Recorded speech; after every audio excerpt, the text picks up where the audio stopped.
It is my absolute joy and pleasure and honor to introduce Jasmine Roberts-Crew, who is a lecturer in communications at The Ohio State University. She is really, I don't know how to say it, just an all-around scholar. Recently published a journal article. I know the link was shared previously. I will share that link in the chat as well. She is an OER textbook author. I will share that link in the article. She is a teacher of students at The Ohio State University and teaches all kinds of great classes in strategic communications. And she is an OER advocate and a very public advocate, and she is invited all over the place to speak. And so we are very, very honored to have her give us her time today. And she's also somebody who personally has influenced me and helped to educate me through her talks and her writing as well. And I first had the pleasure of meeting Jasmine, if you remember Jasmine, in 2017 in Cape Town, of all places. And I'm just so, just so thrilled that you're still part of the open education community, bigger and better and more everything than ever, Jasmine. So just thrilled that you're here. I really appreciate you being here. I'm just going to stop and turn it over to you. All right. Good morning, afternoon, evening, wherever you are joining from. Thank you so much, James, for that warm introduction. I mean, you make me sound like an amazing human being, so I really appreciate that. I'm going to go ahead and share my slides. Let's see here. Okay, so it's showing two different things. Hold on one second. I think I got it. All right. Put this in full screen mode.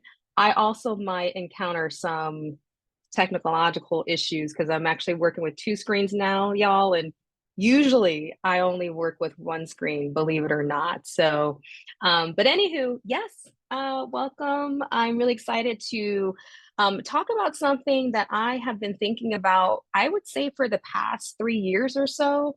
And that is this argument that I'm making that there is a connection between Black feminist pedagogy and open education. I recently, as James had talked about, wrote a paper making those connections and making the argument that in open education, we really need to connect our philosophy, our philosophical underpinnings, if you will, to other liberatory education movements so that we're not operating in this silo. And since I do come from a Black feminist standpoint, I'm already seeing these connections between open education and Black feminism and Black feminist pedagogy more specifically. So before I get into all that good stuff, I do want to show you all the roadmap that I have planned for today. So I do want to talk to you a little bit more about how I landed at this argument. So what was going on for me? I think that grounding is really, really important to talk about. Then I want to discuss what do we mean by Black feminist pedagogy, because I'm not going to assume that everyone who's listening right now knows what I mean when I say Black feminist pedagogy. You all, if you haven't already done so, will kind of read a little like excerpts of the paper that I just wrote, which is going to be very vulnerable for me, to be honest with you. But I want this to be interactive so that you all can kind of respond to some of these thoughts that I'm having. Obviously talk about the connection between Black feminist pedagogy and open education, and then what I call some critical considerations in terms of how we can use Black feminist pedagogy and open education as a liberatory practice, especially if we want open education to have social justice and equity purposes, right? And so before I get into all that, for those who have heard me talk before, I do what is kind of a territory acknowledgement, but again, I've been listening to a lot of Indigenous folks, Indigenous scholars more specifically, and sometimes territory acknowledgements can come across as performative, especially when there's no action that follows up with it, or at least no explanation of how we can actually support Indigenous sovereignty.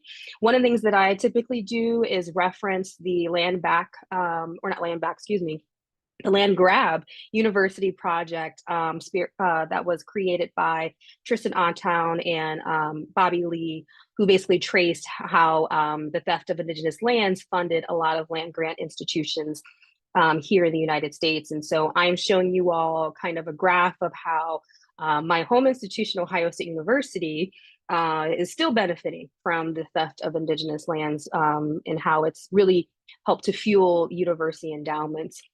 And so again, we have to move beyond a territory acknowledgement and really figure out how do we, for example, really make sure that we are serving and actually, what's the word I'm trying to use?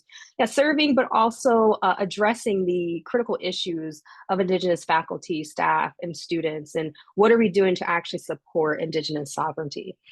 And then the other acknowledgement that I typically do is the acknowledgement, labor acknowledgement of those who are descendants of enslaved Africans. I am one of those descendants, more specifically. My maternal line can be traced back to the Wolof people in Senegal. Another maternal line can be traced back to the Mbundu people from what is now known as the Democratic Republic of Congo. And I think it's important to do this labor acknowledgement because the labor, especially of African Americans, Black Americans, tends to go unnoticed. And that's actually a through line in the argument that I'm making today. And so it's important to connect this labor, this unacknowledged labor, to really the economic development of the United States. And here I'm just referencing an argument from Nicole Hannah-Jones from the 1619 Project, where she essentially argues that Black Americans were really the ones from the very beginning to make sure that these American ideas of liberty and justice for all, that our country actually embodied those ideals, if you will. So let me go ahead and kind of ground us a little bit in terms of, how I'm framing this argument and what made me think about these connections between Black feminist pedagogy and open education. So again, for me, there is a space where there's overlap, if you will. I remember, and some of you might also have the same experience when I heard about open education and heard about open educational resources more specifically. I heard about it in the affordability argument, right? So I wanted to save my students money. I had a very personal investment in it, right? I was a first generation student.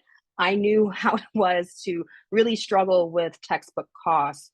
And the conference that James had mentioned earlier, when I went to the Open Education Global Conference in South Africa, when I was really hearing people talk about open education more broadly, I was like, wait a minute, this feels very familiar. Like, I feel like I've heard some of these things before.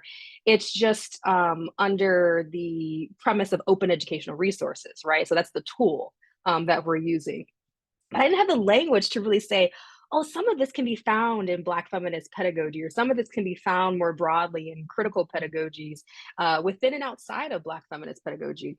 It wasn't until 2020 when, and I'm going to reference this presentation later on, where I heard Marco Seiferle Valencia present his presentation at the Open Education Conference. And Marco is a open education librarian at the University of Idaho.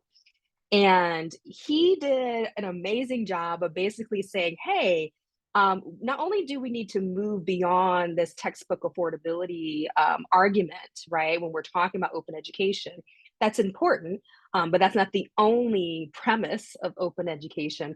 But we also, if we want open ed to have a social justice purpose, or if we want to center social justice, right, we have to look at our, for example, Black feminist foremothers who have already kind of laid down the groundwork, right? They've already kind of talked about how we can make education more socially just, and yet we're not crediting their work, right? We're not citing their work when we're talking about open education and social justice.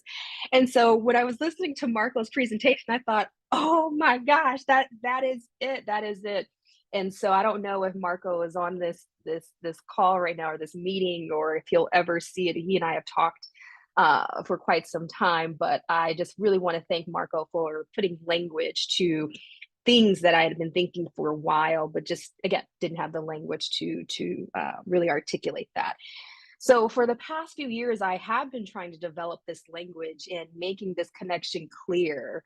And really what I'm doing here, and again, this is going to be a discussion here in just a second. I won't be just talking at you all.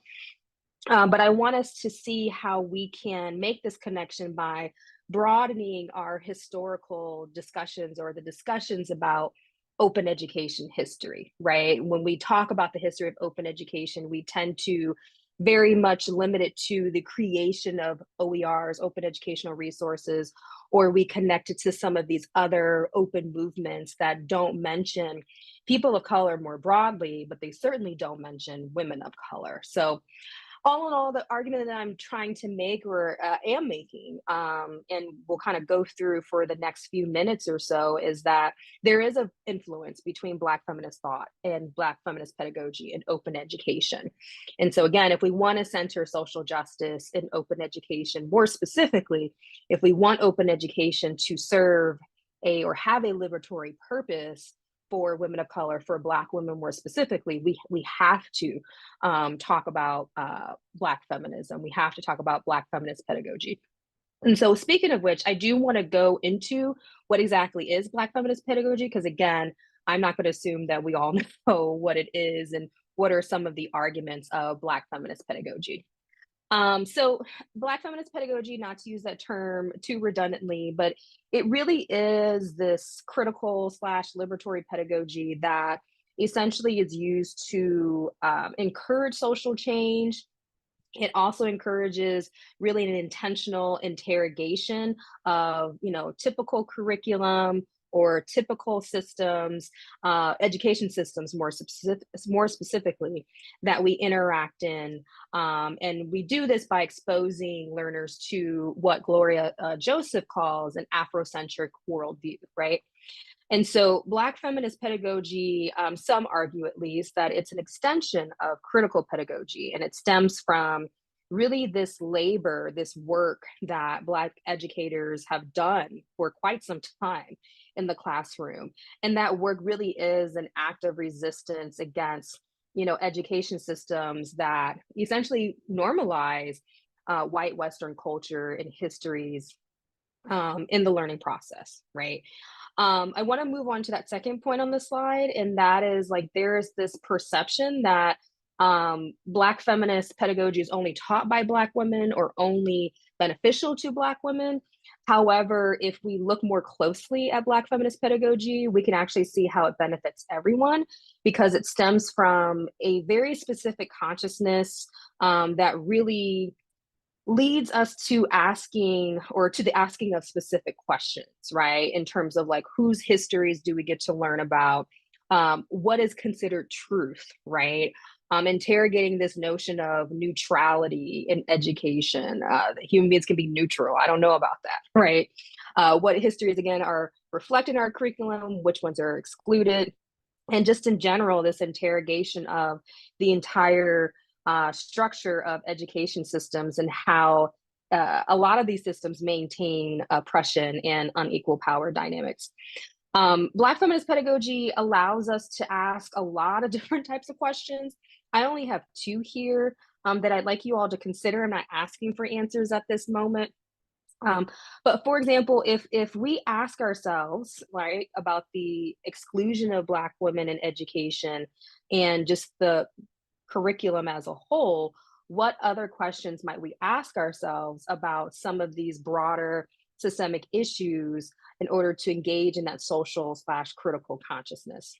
And then another question I have down here is, from that Black feminist standpoint, if we consider the lived experiences of Black women, how might we also kind of interrogate these broader structures and practices within and outside of higher education?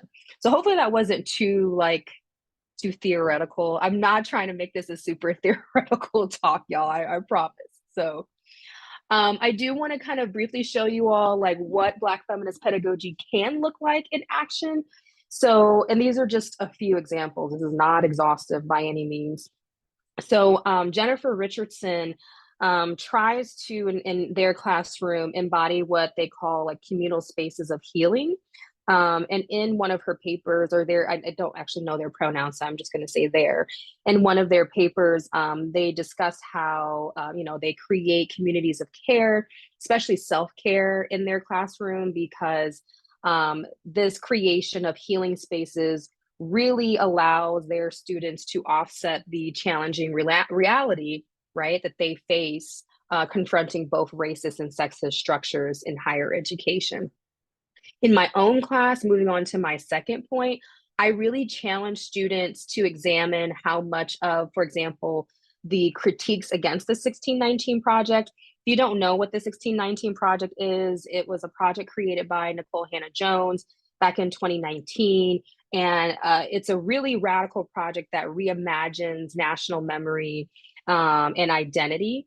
And so it's a journalistic project. It's from the New York Times. And so Nicole Hannah-Jones has received a lot of backlash.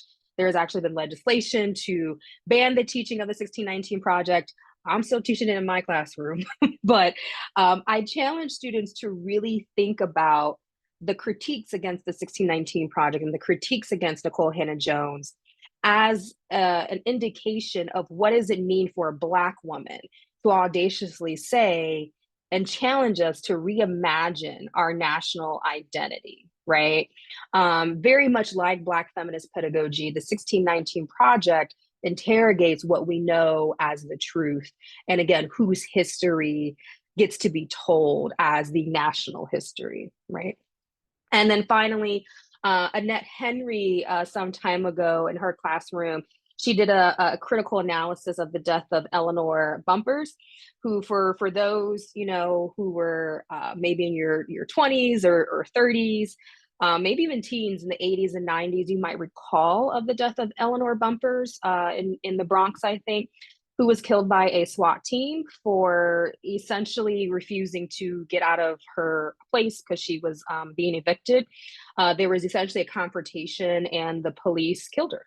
And so in Annette's classroom, she challenges her students to really think about and interrogate, as I put there, this valuing of money over human lives. So yeah, those are just some examples. I want to move on before we get to this Menti poll that I'm going to do with y'all in just a second. I do think it's worth talking about some of the Black feminist pedagogy educational critiques or critiques of education systems.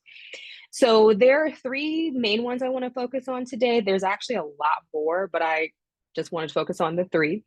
And so the first one, if you're using a Black feminist pedagogical lens, right, and looking at education systems, one of the first critiques, at least that stands out to me, is that education systems are inherently patriarchal and inherently racist.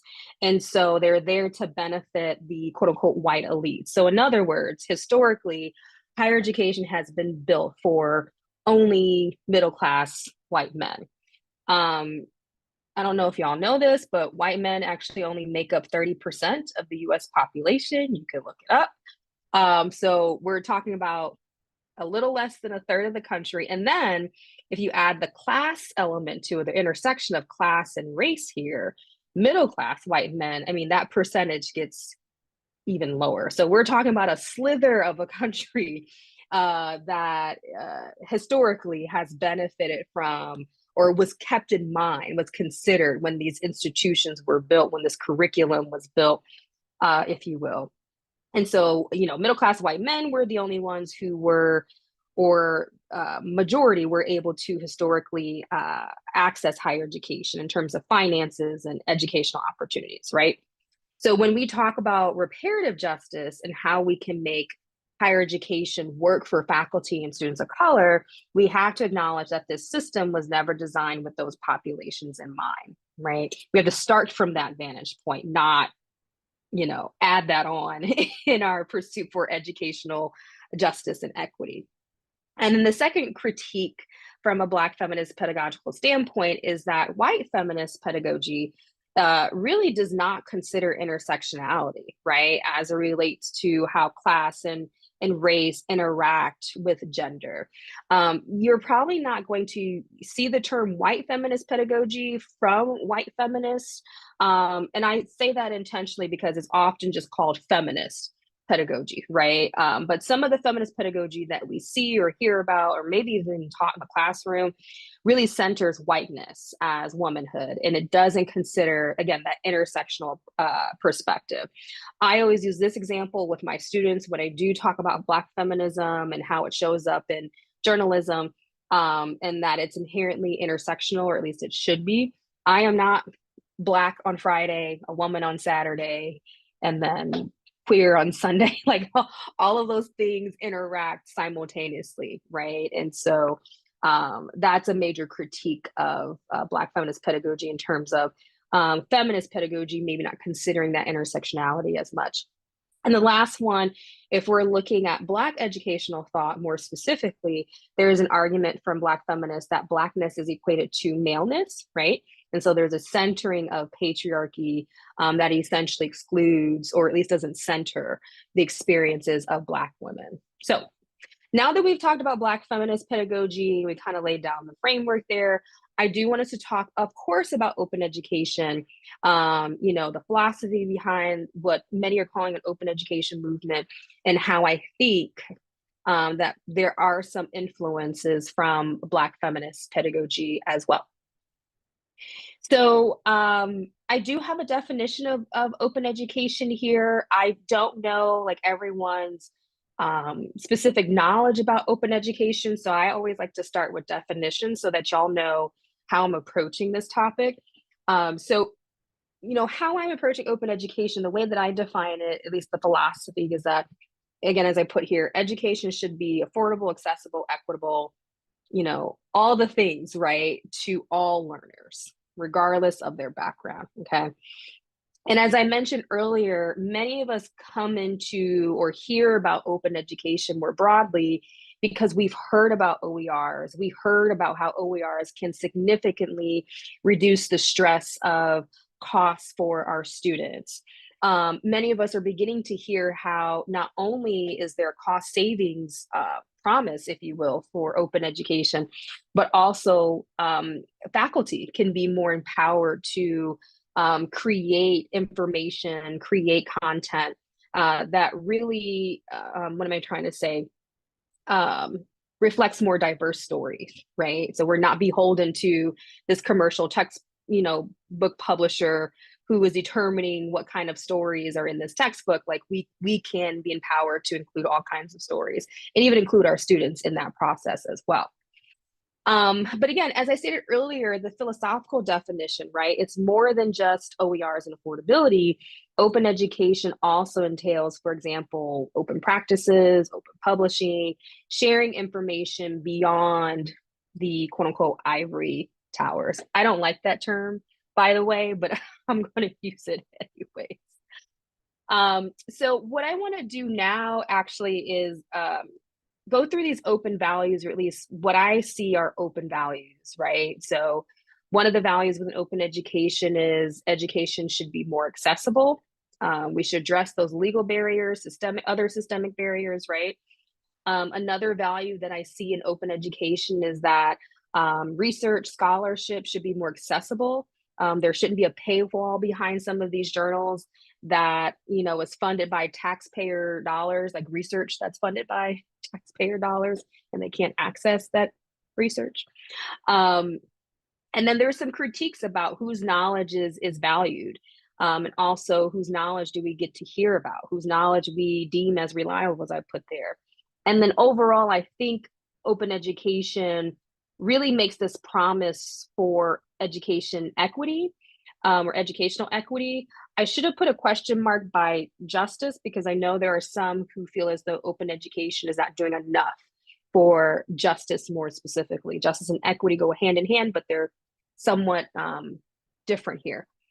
So again, if we're trying to achieve what Sarah Lambert, who created basically social justice principles for open education, she refers to what we would call like affordability arguments as redistributive justice, right? Through OERs, we can see how that's only one part of open education values and practices. Like that, we have to be more expansive.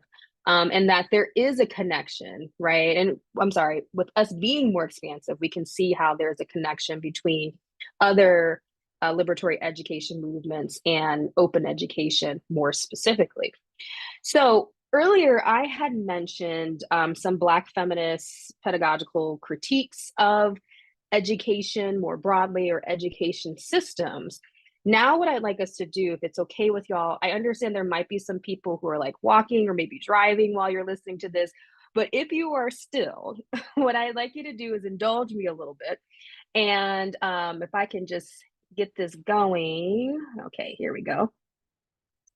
I want us to consider, for those who are pretty familiar with open education, again, I should have maybe prepared more in terms of like everyone's knowledge of open education.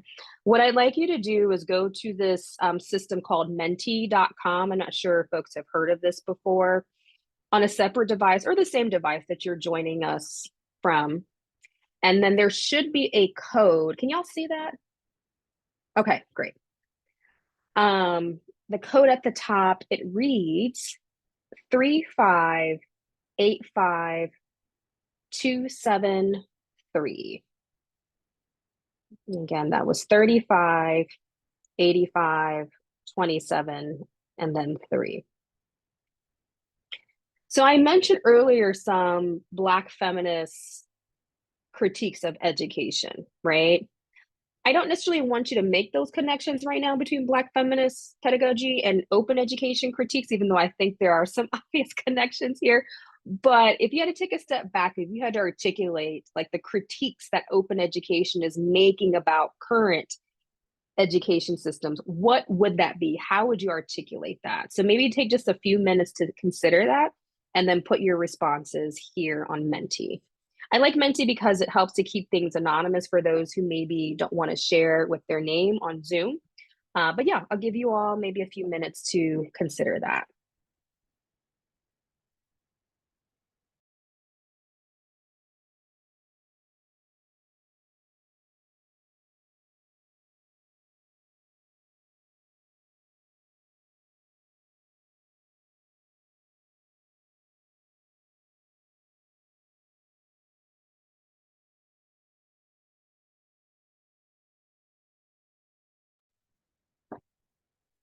We have some good responses coming in. I won't read all of them out loud. Um, and like I said, it's okay if you're not able to participate in this poll right now, but I'm just curious about how we would articulate some of these critiques.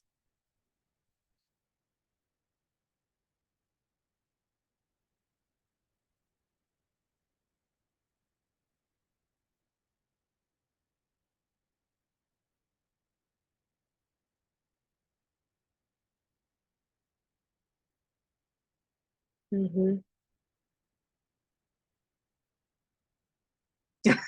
This one right here, basic, mid, meh. Okay, that's a good one.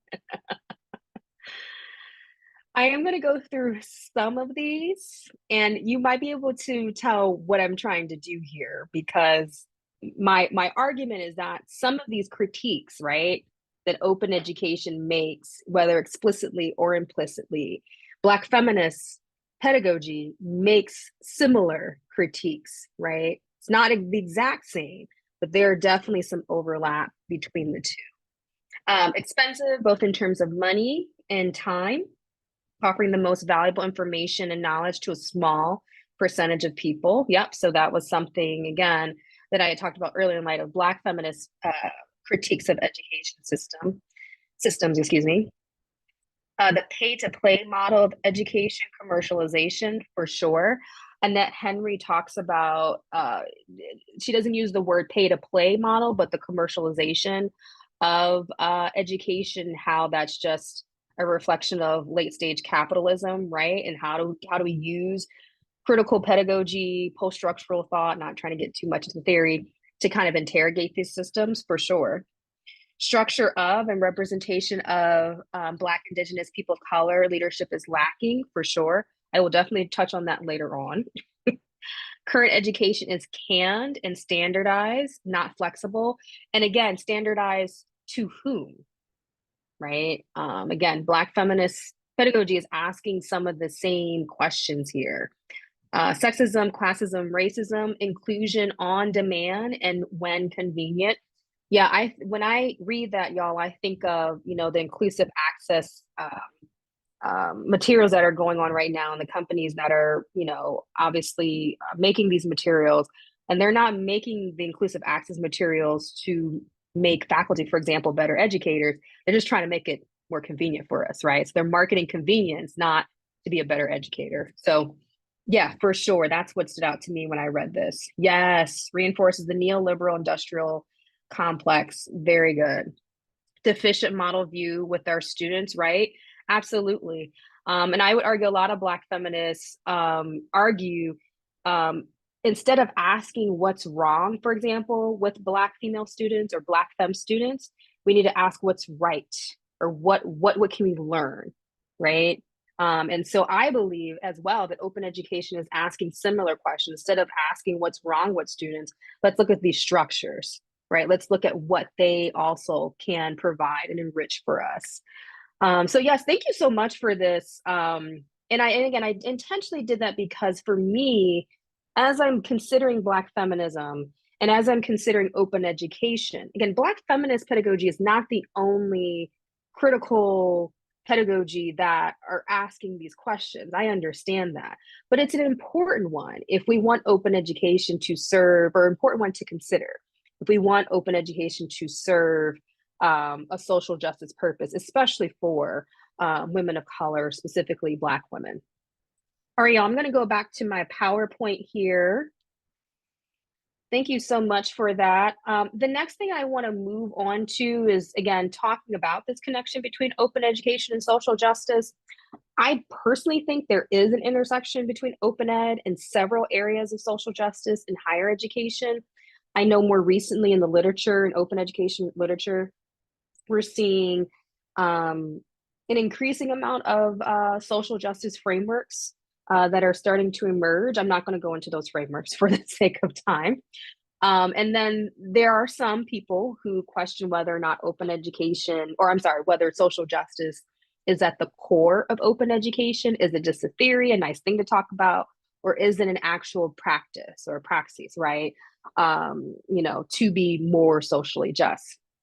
But again, the approach or the perspective that I want to focus on now for the next few minutes is, again, if we really want to center social justice in open education, and for those who have heard me talk before, I've kind of talked about this idea that we have to maybe broaden how we talk about the history of open education and acknowledge at least that the philosophy behind open education is not entirely new. Now that might be radical to say, but it's not. And the reason why I say that is because if we don't acknowledge that it's not entirely new, we can't see the interconnectivity between open education and some of these other, again, liberatory education movements, these education movements that are asking very similar questions. We're not going to be able to see those connections if we can't agree that some of what we're saying in open education is not new. There's an article that was written, excuse me, by Sam. I'm going to pronounce Sam's last name incorrectly. Naidu, and I can't remember when they wrote this article, but they basically said very similar things, that open education as an idea, philosophy did not start in the early 2000s with MIT's technology open courseware initiative, right? As so many in open education believe. So, or at least we reference that sometimes in light of open educational resources. So what I'd like us to do right now is, if you're able to, let me go ahead and exit out of my PowerPoint if I can. I have an excerpt from the article that I just wrote about Black feminism and open education. I wanted us to try to read one excerpt from the article. I'm not sure, James, Laura, how much time do I have? Because I We're don't about want to. we're Yeah. about 20 or about 17 minutes from the top of the hour. Okay. Trying to think how I'm going to do this. I'm going to skip this part because I don't want us to rush through this excerpt, excuse me, in the article. But if the article has already been dropped in the chat, I do encourage you all to pay close attention to this part in my article where I basically problematize the history of open education, how it's talked about, how it's very much talked about in the sense of OERs. When it is broadened, it's linked to movements from the West, right? As if the ideas of open only existed in the US, UK, Canada, you know what I mean? And so here I'm just basically saying in this part of the article that a lot of our historical discourse about open education does not actually include how women of color, scholars of color more broadly, were already embodying openness. And so that's a big reason why perhaps we're not even including that work in how we imagine open education, because our history does not include those contributions. So yeah, for time's sake, I'll go ahead and skip that. I'll go ahead and go back to my slides, y'all. So yeah, I guess for me, there really is a lot of potential for open education to be, and James and I kind of talked about this before the webinar, that open education is a tool, right? It is not necessarily the end game. It's one thing that it is, but I guess what I'm trying to say is like it's just one tool that we can use in our box to achieve social justice. I think that end game is educational equity and justice, right? And so we can do this better if we just acknowledge that some of our philosophical roots and inspiration draws from other liberatory movements as well. And so here is the argument that I was telling you all about earlier from Marco Seifert Valencia. And he wrote an article back in 2020 making those connections. I probably should have included that in my resources. I can try to quickly do that maybe at the end of the webinar for those who are interested in reading more about that. But he basically argues, and I have a quote here from his article, how conventional histories and scholarly contextualizations of open movements do not connect open pedagogy to liberatory women of color, feminist praxis, and scholarship on education. Okay. So again, he's saying we're not making these connections, but the connections are there. And we have to make those connections if we want to move forward and create liberatory pathways through open education. This idea of sharing, right? This value of sharing that we have in open education as an act of resistance against systemic barriers like legal and educational barriers, for example. This act of sharing, this idea of sharing is demonstrated already in the labor of scholars of color, particularly women of color. So this is one small but powerful way that we can center social justice in open education by correcting, again, our historical narratives here. And then some other connections I want to make between Black feminist pedagogy and open pedagogy more specifically. If we look at this quote from the amazing Bell Hooks, who I cannot believe she's no longer in this physical realm with us. It's kind of sad to think about, but Bell Hooks in Teaching to Transgress, she talks about how, quote, how she celebrates teaching that enables transgression, a movement against and beyond boundaries. And she goes on to argue how educators should, transgress those boundaries, right? If we want to get away from this kind of very regimented linear way of learning, if you will. But for me, when I first heard about open pedagogy, I actually thought about teaching to transgress. And the reason why I thought about that is because, for me, open pedagogy, the practice of engaging with students as creators of information through OER and other open practices, rather than them just being simply consumers of it, it's a transgression of boundaries, right? And so we see this influence of Hooks's work in some way, or we see the similarity. You might not want to acknowledge it's an influence, but there's a similarity in open pedagogy, right? This idea that we have renewable versus disposable assignments, co-creation, right, through OERs. Both Hooks's argument and open pedagogy really seek to challenge the role of, educators and students in the classroom, right? Both are intended to develop a social consciousness. So once more, I'm not saying that they are the exact same, but I'm saying that there is some benefit in looking at how Hooks talks about the transgression of boundaries in the classroom and how that can better inform, right, open pedagogy. I want to go on to another example here between Black feminist pedagogy and open pedagogy.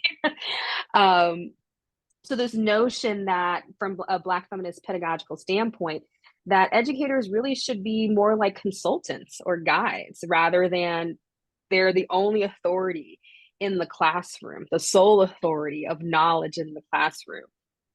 Again, we see these ideas repeated in open pedagogy, right? The fact that students can also contribute to that content creation process as well, that their knowledge is just as reliable and valuable.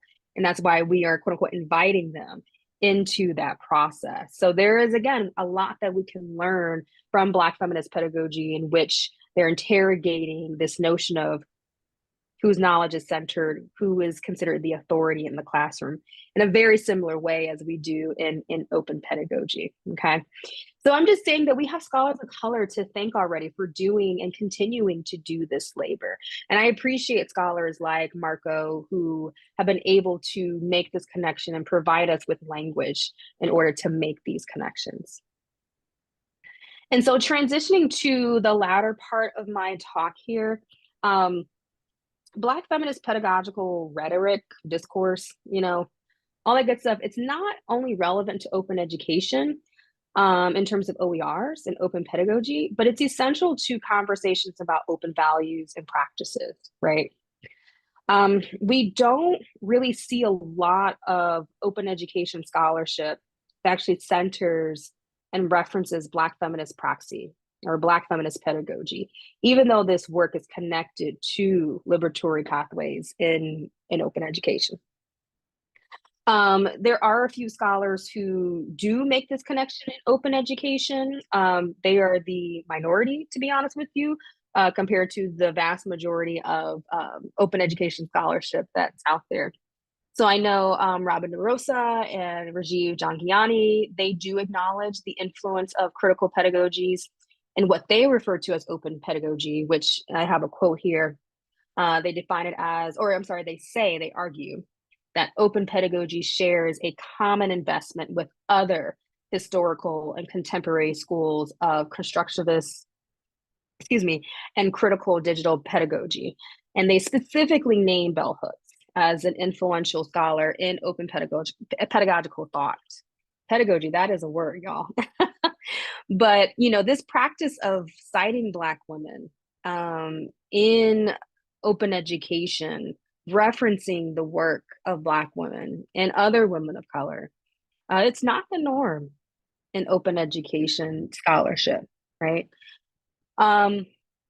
Another reason why I believe that there is value in making this connection between Black feminist pedagogy and open education is because it helps to elevate issues that disproportionately affect women of color in open education. And I do have a small excerpt that I want to read from the paper that I wrote about Black feminism and open education.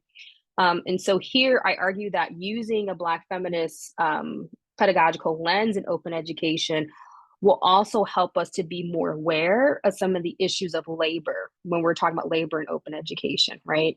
So there's this common assumption that open education or in open education, that labor is just labor. But if we adopt a Black feminist standpoint lens, right, we can see very quickly how labor is really just about labor and that labor is intersectional And when I think of course, intersectionality, I automatically think of Kimberly Crenshaw, when she talks about the interlocking systems of oppression. So, for example, we know that higher education librarians who are disproportionately women or femme are often charged with a large amount of labor in open education, explaining licenses, managing grant programs, all of that, right? And that labor is expected on top of their non-OER responsibilities, okay?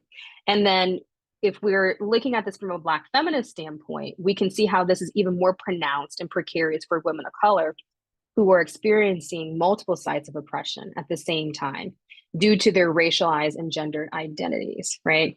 So, a lot of Black and other women of color scholars in open education often elevate social justice issues as it relates to, of course, open ed. And then even outside of open education, y'all, Black women scholars who engage in social justice work, they often engage in that type of labor to survive systems that continue to marginalize their experiences. And yet, doing this work is very, very precarious, very dangerous, especially when you don't have institutions who are protecting people who are doing social justice work within higher education. And I can relate to this. This is very personal for me, and I'm okay that this is personal for me. So I guess what I'm trying to say, y'all, is that centering a Black feminist lens or pedagogical lens in open education, it helps us to consider the differing risk of doing such work in open education, depending upon who is actually doing that labor, as I put in my paper there.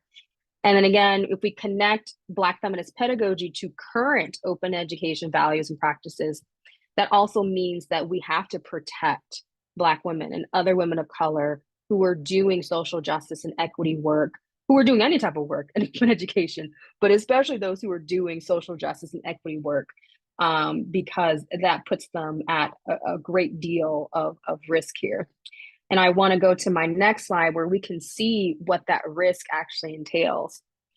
So this is actually a screenshot of a slide from a talk I went to actually this past week on Wednesday for Black women in higher education. It was actually about resting and the imperative nature of why it's so important for Black women in particular to rest. And we have recently seen in so many headlines in the US at least, talking about the status of Black women in higher education, and not great reasons why they're making headlines here.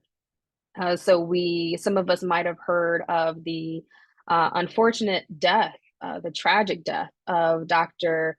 Antoinette Bailey, who died by suicide due to workplace harassment and treatment. It was very, very tough what she was going through. Dr. Claudine Gay, from the former Harvard president, who resigned because of various accusations, and what I think is really an indication of people's discomfort of a Black woman being the university president or president of one of the most well-known universities across the world. And so we have to, at the very minimum, include Black feminism, consider Black feminism in our ideas and discussions of open. If we truly desire open education, we truly want it to be liberatory for Black women students, staff, and faculty in higher education. So just to kind of wrap up here, y'all, I think the place of Black feminist pedagogy is clear in open education.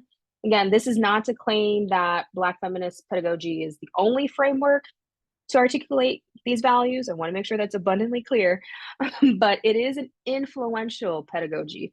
It is something that we can benefit from, right? And so if we center Black feminist pedagogy in open education, it provides us with an opportunity to intentionally include marginalized voices and histories in, for example, the curriculum and in OER content in a more meaningful way, right? And also if in open education, if we truly want to advocate for social justice, not just in open education, but just more broadly in higher education, we have to engage in this critical consciousness of how current higher education institutions, their practices and procedures, they do uphold white supremacy as a system, and they do marginalize other what we call epistemologies, ways of knowing, such as Black feminist pedagogy, right?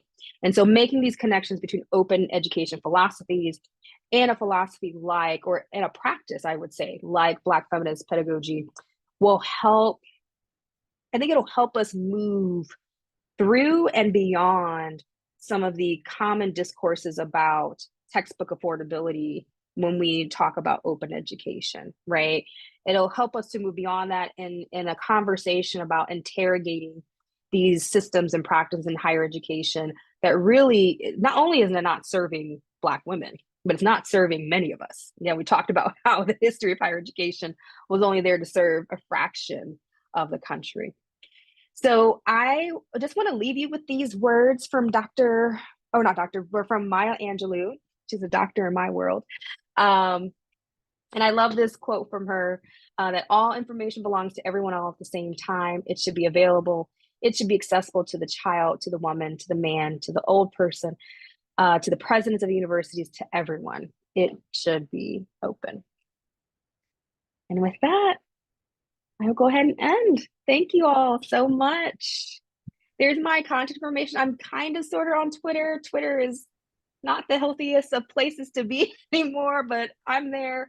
Definitely reach out to me via email to just connect and talk more about this. So thank you so much. Well,